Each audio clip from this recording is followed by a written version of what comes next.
Where I'm standing now is called the Horseshoe. It was part of the original USC campus. Students and staff still use it today though, and it's home to some of our more gruesome ghost stories. Stories that have been associated with the South Caroliniana Library, and the problem is that they have some pretty bad factual errors, historical errors associated with them.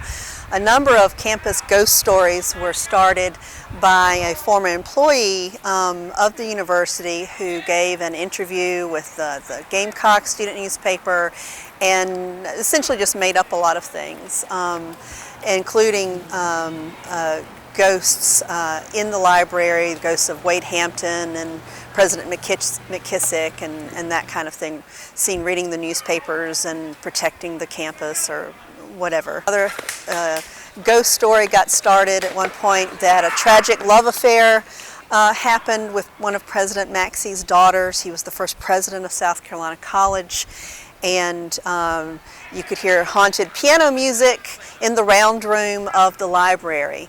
There are some pretty big problems with that. First of all, we've never had a piano in the library. It wouldn't be conducive to quiet reading or the very purpose of a library.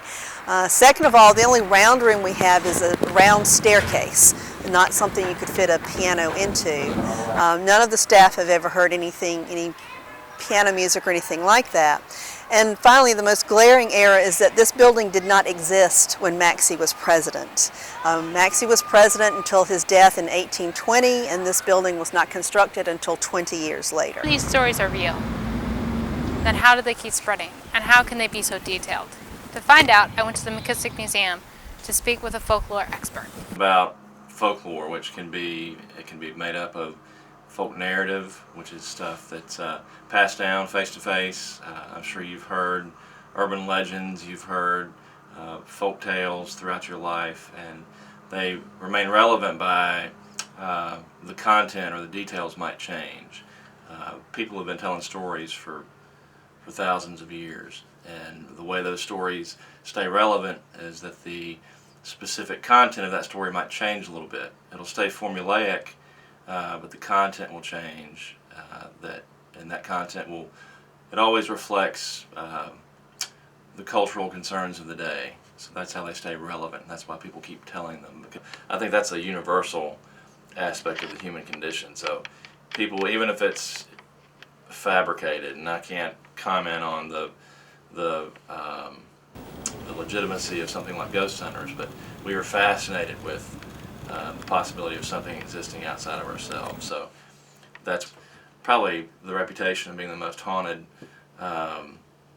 building on campus. At Longstreet Theater, where many ghost stories seem to originate. Most popular happens to be that there was a graveyard that was dug underneath the university that buried both Confederate and Union soldiers, and that their spirits can be seen wandering the theater.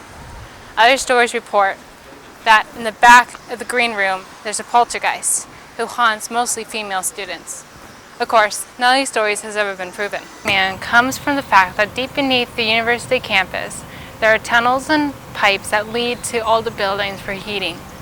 But one fateful night, 3 students went down just for kicks, and they instead encountered something they could not explain. Students having 3 eyes, 7 feet tall, with silver skin. No one knows what he eats. But the legend of Third Eye Man was invented by a graduate student in the English program, Mark Minsker. He was a student here at USC in the early 1990s. He had a band called Third Eye Lounge, and he wanted to promote that, so he came up with the story of a Third Eye Man who lives in the steam tunnels underneath campus. These are proven urban legends. Then why do people still believe in the paranormal?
are part of the university identity and the university history.